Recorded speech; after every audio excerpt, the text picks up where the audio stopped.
Някои престъпления оставят следи, други само въпроси. Днес ще разгледаме случаят на едно 3-годишно момче, което изчезва безследно. Всичко започва в един прекрасен есенен ден, когато Алина Тадеро и двете му деца, Джозелин на 6 и Джаред на 3 години, са в прекрасният планински курорт в Колорадо, САЩ. Децата са нетърпеливи да отидат на екскурзия с туристическата агенция, от която е част и баща им, Christian Single Network, но Ален първоначално е против, тъй като има съмнения и се притеснява да пусне синът си с групата, но те го убеждават, че ще бъдат 11 възрастни и няма от какво да се притеснява, тъй като му обещават, че ще наглеждат Джаред. И така групата тръгва по една пътека, която е по-кратка и по-лесна за преход, но тъй като бързо се отекчават, решават в последният момент да тръгнат по друга пътека. И въпреки красивата природа наоколо, тази пътека определено не е подходяща за малки деца, тъй като е камениста и много стръмна. Има големи наклони и е трудно проходима. Втората пътека, по която групата решава да тръгне, се намира на 25 км западно от курорта. Има различия в докладите към момента, но се смята, че групата в последствие се разделила на две по-малки групи. Първата, която е вървяла по-напред, е била с по-опитните. Джаред е бил много развълнуван и поради тази причина е тичал напред-назад измежду групите и в един момент настига първата група, дори я подминава. Една от жените не му прави забележка да се върне и да ги изчака. Нейни данни той е отвърнал просто с окей. Същата по-късно обаче съобщава, че към 11:30 на обяд е имала притеснения за неговото местонахождение и с групата са спрели, за да се заслушат дали не се чува да тича от някъде или да се смее. Двама рибари подминават туристите и Джаред, незабелязан от групата, ги настига и започва да ги разпитва типично за едно малко дете, за какво са им тези въдици, какво ще правят, защо са облечени така, къде. След това той си проправя път към едно скално поле на 8-9 км надолу от езерото Питърсън, където има много къмпинги. Двамата рибари, с които Джаред се е спуснал надолу, твърдят, че са разговаряли с него около къмпинг номер 2. След това са видели групата с туристите да ги приближават и са преценили, че не е проблем да е сам и го оставят. Но за съжаление се счита, че те са хората, които последни виждат Джаред жив. Туристите започват да спират хора по пътеката и да им дават описание на Джаред и да ги питат дали евентуално не са видяли някое дете в района, което да отговаря на неговото описание. Хората казват, че не са виждали дете с такова описание и не са забелязвали някой подозрителен наоколо в района. Някъде между 11:30 и 12 часа на обяд туристите твърдят, че са чули силен писък.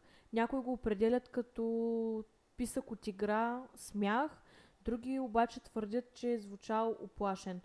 Джаред последно е бил видян между къмпинг номер 2 и къмпинг номер 3.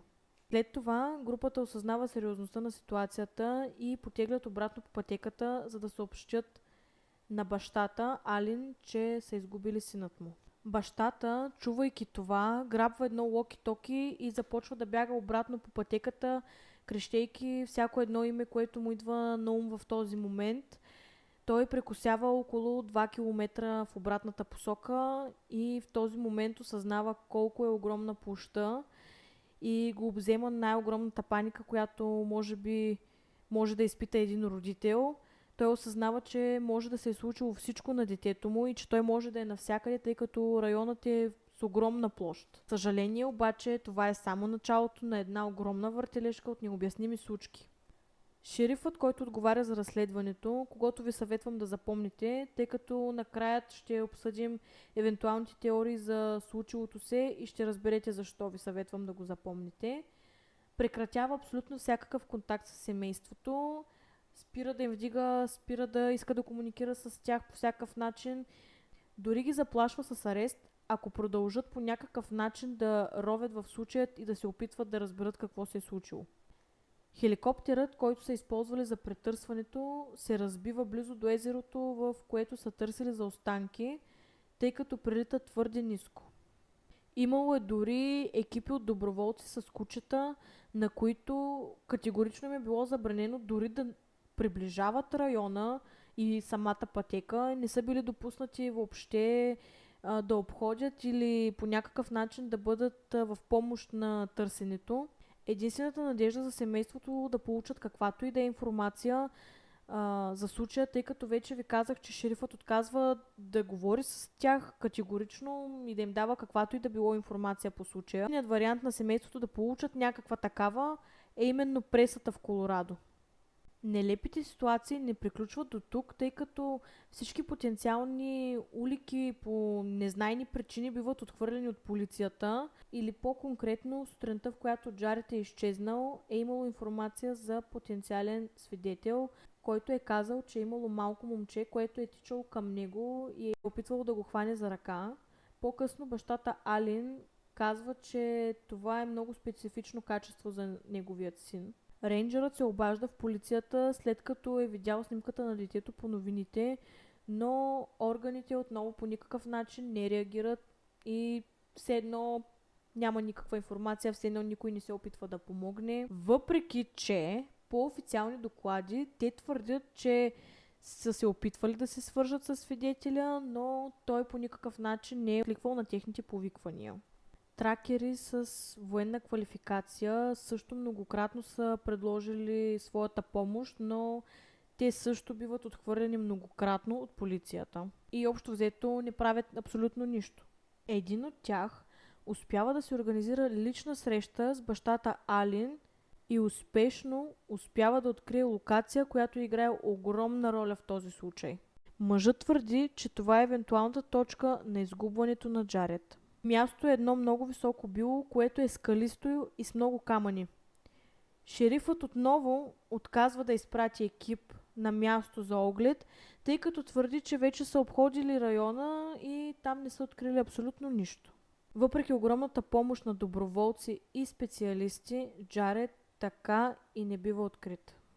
Същият този шериф се опитва да пробута теорията, че детето е било нападнато от планински лъв, но абсолютно никой не му вярва. В същото време задкулисно той казва на семейството, че синът им се е удавил в реката, но щяло да отнеме евентуално около 5 години, докато тялото му изплува, тъй като водата е била изключително студена. Една седмица след започването на случаят, той бива прекратен поради липса на улики. Истинският обрат настъпва през юни 2003 година, когато двама туристи се изкачват по същата пътека и стигат до едно изключително високо и стръмно било, а именно точката, от която се смята, че е изгубен Джаред преди 4 години. След дълъг преход по пътеката, единият турист звъни на другия, за да му каже, че е открил нещо, което според него принадлежи на изчезналото 3-годишно момченце. Нещата, които той намира, се смята, че са на Джаред, тъй като отговарят на описанието дадено от бащата в деня на изчезването. Смята се, че е почти невъзможно детето само да се изкачи до това толкова стръмно и скалисто място. Нещата, които туристът намира, са блузката, панталонът и обувките на детето. Веднага след това е свикана пресконференция, разбира се, и отново на първа линия се пробутва теорията с планинският лъв на медиите. Най-интересното тук е, че на мястото няма открита абсолютно никаква следа от кръв. Панталоните на детето са били изпокъсани с един липсващ крачол, блузата е била цялата в дупки, а обувките са били в почти безупречно състояние. По обувките е нямало следи от влачене, т.е. отпада може би теорията за това някой да го е завлякал до там, влачейки го. Няма и водни следи, няма и следи от плесен. По нищо не личи обувките да са стояли на това било цели 3 години. Кръв по дрехите и по обувките не е открита, но са открити 2 вида косми. След като космите биват изпратени за експертиза в лабораторията, се установява, че не са нито на планински лъв, нито на човек. И това е единствената информация, която е дадена на семейството за тези намерени косми на мястото. По-късно е направена консултация с високо уважавания доктор Майкъл Бадик, който подробно анализира самата ситуация и това, че на мястото липсват абсолютно всякакви улики. Според него, за да е приемлива тази теория с това с планинският лъв, на мястото трябва да има останки като кости, череп, кръв или най-малкото зъб. Поне един зъб. И при пълна случайност, седмица по-късно, когато екип от криминалисти, наречени Necrosеarch, които се изкачват по този склон, за да проверят по-добре мястото, на което са намерени останките, откриват, знаете ли какво? Точно така. Един зъб. Откриват един единствен зъб, като оставен до един дънер и парче от череп до едно дърво. Интересното е, че по черепът е имало следи от отломки, а зъбът е бил идеално чист, като че ли е бил оставен на перфектното място, точно за да бъде намерен. След като материалите биват изпратени в лабораторията за изследване, се оказва, че резултатите, естествено, са напълно неточни.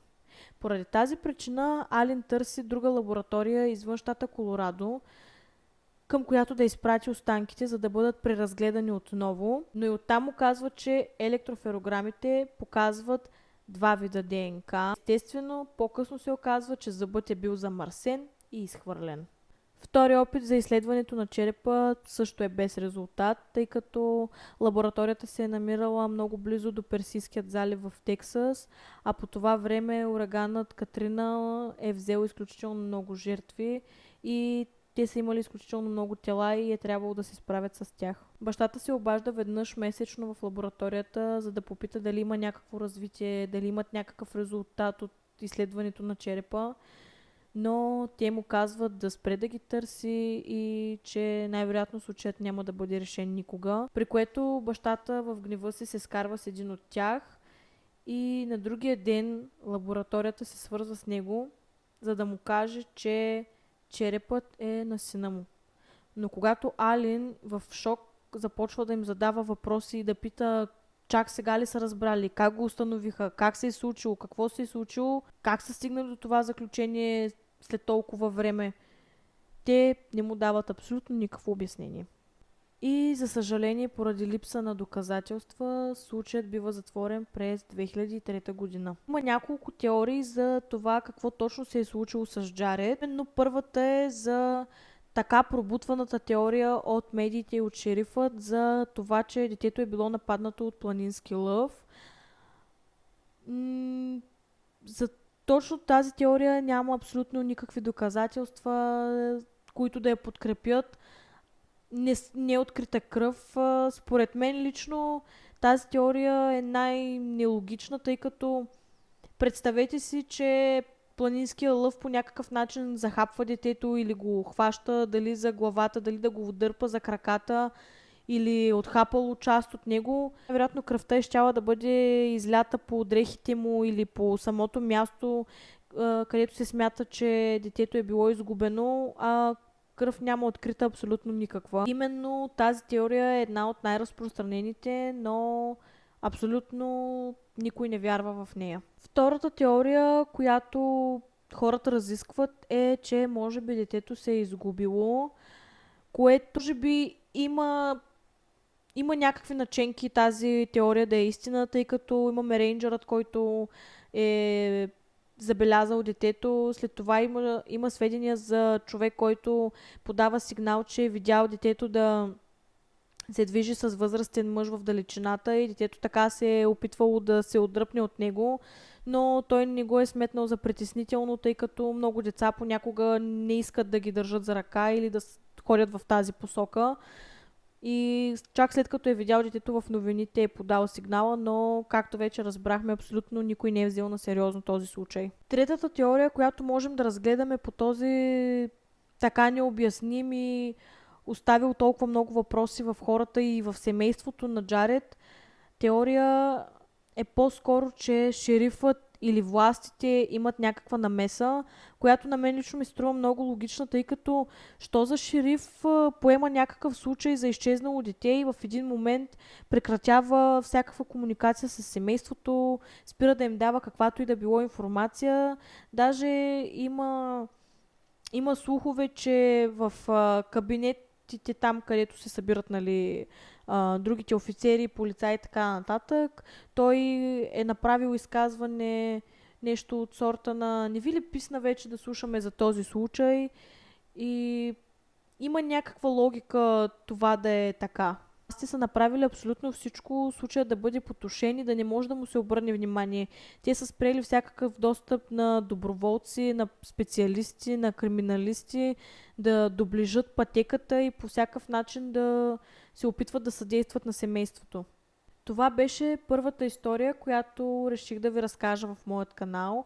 Ако ви е харесала или пък имате някакви теории за случилото се с 3-годишното момче, може да ми оставите коментар. Може да се абонирате за канала ми, за да може да продължавам да правя това, което харесвам. Беше ми приятно да се видим в подлупа. Ще очаквам с нетърпение следващият случай, за който ще си поговорим. Ако имате някакви идеи или има случай, който ви е много интересен и искате да го разгледаме, пишете ми в Instagram или ми оставете коментар под видеото и ще се постарая да го разгледаме заедно.